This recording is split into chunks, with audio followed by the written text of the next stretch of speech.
네, 반갑습니다. 경자입니다. 자, 이제 10월 공모주 중에서 마지막으로 정리를 해볼 종목이 딱 하나가 남아있죠. 내일부터 청약을 하는 토모큐브입니다. 이 종목은 어떤 조건으로 청약을 기다리고 있는지 오늘도 간단하게 체크를 해보도록 하겠습니다. 토모큐브는 28일 월요일부터 29일까지 청약을 진행하고요. 더본코리아와 청약 일정이 동일하고 환불금은 목요일에 돌려받게 됩니다. 그리고 상장일이 11월 7일로 예정이 되어 있는데 더본코리아 다음날 상장하게 되거든요. 요즘의 분위기가 그다지 좋지 않지만 그래도 더본코리아가 상장일의 흐름이 조금 괜찮을 수가 있다면 다음날 상장하는 토모큐브에게도 긍정적으로 작용을 할 수가 있으니까요. 이 종목은 앞서 상장하는 종목들 중에서도 더본코리아 영향을 조금 많이 받을 것 같은데 여하튼 다음 주부터는 다시 공모주 시장 흐름이 좋아지길 간절하게 바라보고 싶습니다. 자, 화면 보시는 장비들은 토모큐브가 만드는 현미경인데요. 세포를 따로 처리하지 않고 있는 그대로 관찰할 수가 있는 현미경이라고 하고요. 올해 현미경 관련된 종목들이 꽤 많이 상장했었는데 이 종목들하고 한번 비교도 해보았으니까요. 이 부분은 잠시 후에 조금 더 말씀을 드려보도록 하겠습니다. 그래서 지금까지 세포를 관찰하려면 세포를 염색을 해야 관찰이 가능했기 때문에 세포가 손상될 가능성이 매우 높고 또한 이렇게 관찰한 세포를 치료 목적으로 사용하는 것은 불가능했다고 하거든요. 하지만 토모큐브의 현미경은 별도의 염색 과정 없이 세포를 그대로 관찰하는 게 가능하다는 장점이 있다고 합니다. 그리고 요즘에 신약을 개발하기 위해서 동물에게 먼저 실험하는 것을 점점 지양하고 있는 분위기이고 사람의 장기와 비슷하게 만들어서 실험을 한다고 하는데 이런 인공장기를 오가노이드라고 부른다고 합니다. 그래서 오가노이드를 관찰하려면 기존에는 이렇게 얇게 썰어가지고 염색을 하고 관찰을 했어야 되었지만 토모큐브의 현미경은 이 오가노이드도 있는 그대로 관찰을 할 수가 있다고 하니까요. 점점 신약 개발하는 과정에서 오가노이드를 활용하는 것이 보편화가 된다면 이렇게 시장 확대에 따른 성장도 기대를 할 수가 있다고 이야기를 하고 있었습니다. 그래서 차세대 현미경을 기반으로 가능성은 보여주는 기업이긴 한데 아직까지 실적이 제대로 나오고 있지는 않더라고요. 적자가 계속 이어지고 있었지만 그래도 매출이 빠르게 늘어나고 있기는 하더라고요. 매년 2배 정도씩 늘어나는 추세를 보여주고 있는데 올해 3분기 누계 기준으로 매출액은 50억 원이더라고요. 전년을 넘어섰고 아직까지 매출액이 그렇게 많지는 않지만 그래도 성장세가 빠르다는 장점은 있는 종목인 것 같습니다. 그래서 이 회사는 미래 실적을 추정해서 공모가를 산정을 했는데요. 향후 실적 추정을 보니까 25년 이후부터는 잘 모르겠지만 일단 올해는 매출액이 58억 원으로 추정을 했더라고요. 올해 3분기 누계가 50억 원이었으니까 4분기에 8억 원만 더하면 추정을 달성할 수가 있게 되는데 사실 제가 지금까지 관찰을 해보면 대부분의 기술특례 종목들이 당장 올해 실적도 달성하는 게 이게 가능하겠나 이런 식으로 아주 장밋빛으로 추정을 많이 하거든요. 그래서 그런 종목들의 추정을 보고 있으면 웃음이 나오는 경우도 많았는데 여하튼 그래도 토모큐브는 올해 실적을 조금 현실적으로 추정을 했다고 생각이 되니까요. 이런 부분은 조금 좋아 보였습니다. 자, 그러면 수요 예측 결과를 체크를 해볼 텐데요. 기관 경쟁률이 968대 1이었고 2396개의 기관이 참여를 했더라고요. 현재 공모주 시장에 참여하는 기관 대부분이 수요 예측에 들어왔지만 의무 합격을 신청한 비율은 0.1%였습니다.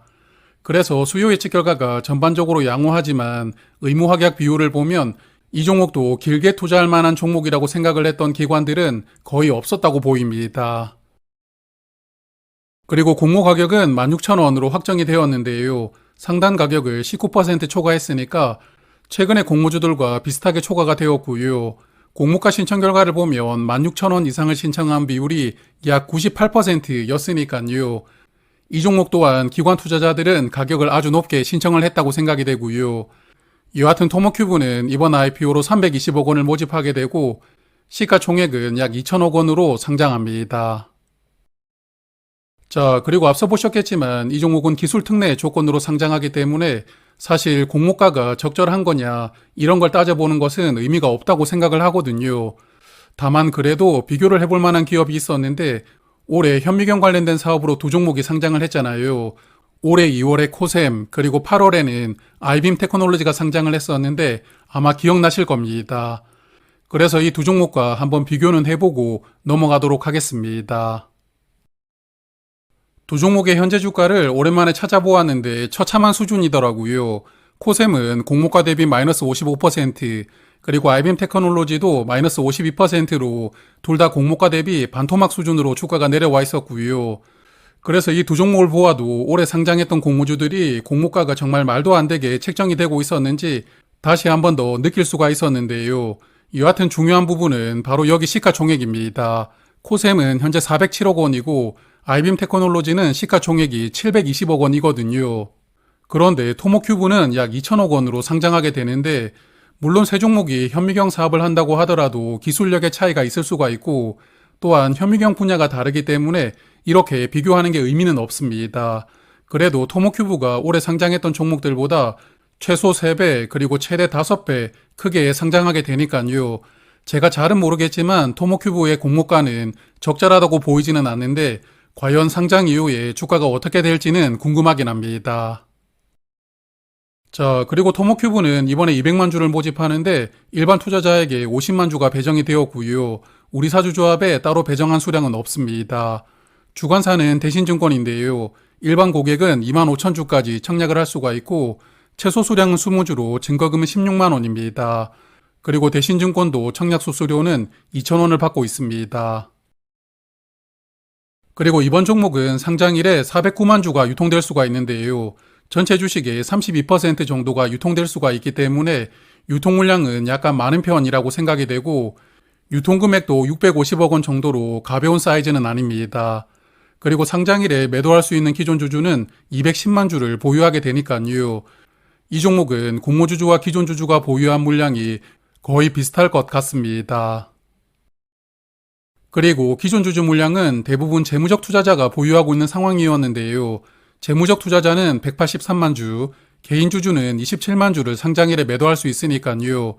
이 종목도 마찬가지로 재무적 투자자들이 상장일에 조금 역할을 해주지 않고 그냥 냅다 물량만 계속 정리하는 스탠스를 보여준다면 상장일 흐름은 쉽지 않을 것으로 예상됩니다. 다만 이 종목은 마지막에 취득을 했던 주주들이 21년도에 주당 15,000원으로 유상증자에 참여를 했었거든요. 이 당시에 약 141만 주를 15,000원으로 취득을 한 것인데 취득한 가격이 공모가와 큰 차이가 없다는 게 약간 특이한 부분입니다. 21년도면 3년 전인데 이때 왜 이렇게 높은 가격으로 이 종목에 투자를 했는지는 모르겠지만 여하튼 이런 부분이 상장일에 약간 변수로 작용할 가능성도 있을 것 같기는 합니다. 그리고 상장일에 스톡옵션이 추가될 수가 있었는데요. 상장일에 행사될 수 있는 물량만 구분하고 표로 정리를 해보았는데 약 28만 주가 행사될 수 있고 행사 가격이 500원부터 5,000원까지이니까요. 공모가 대비 최소 3분의 1 가격으로 행사할 수가 있거든요. 이 물량들은 상장일에 대부분 나온다고 예상이 되고 이렇게 물량이 늘어난다면 유통 물량이 약 2% 추가될 수 있다는 점도 참고하시면 좋을 것 같습니다. 자, 그러면 정리를 해볼 텐데요. 금요일에 더본코리아 정리할 때도 말씀을 드렸지만 최근 분위기가 좋지 않거든요. 이번 주에 한캔부터 시초가 이후에 주가가 거의 올라가지 못하는 흐름이 지난 금요일까지 계속 나오면서 이제는 오전에 주가가 바로 공모가를 깨고 내려가는 그런 상황이 나오고 있으니까요. 다음 주에 상장하는 종목들에게도 현재 분위기는 상당히 부담스러운 환경이라고 생각합니다. 그래서 이 종목도 월요일에 클로봇 흐름을 보면서 판단을 해봐야 될 것 같은데요. 클로봇이 조금 괜찮은 흐름을 보여준다면 그래도 균등 정도는 해볼 생각이고 그렇지 않다면 이제 다시 보수적으로 판단해 볼 시기가 왔다고 생각을 하니까요. 이번 종목은 패스하려고 합니다. 자, 그리고 내일 상장하는 클로봇 따로 정리해서 말씀을 드리지는 않지만 그래도 내일 아침에 라이브를 할 예정이니까요. 시간 되시는 분들은 내일 아침에 뵙도록 하고 그러면 남은 휴일도 편안하게 잘 보내시길 바라겠습니다. 고맙습니다.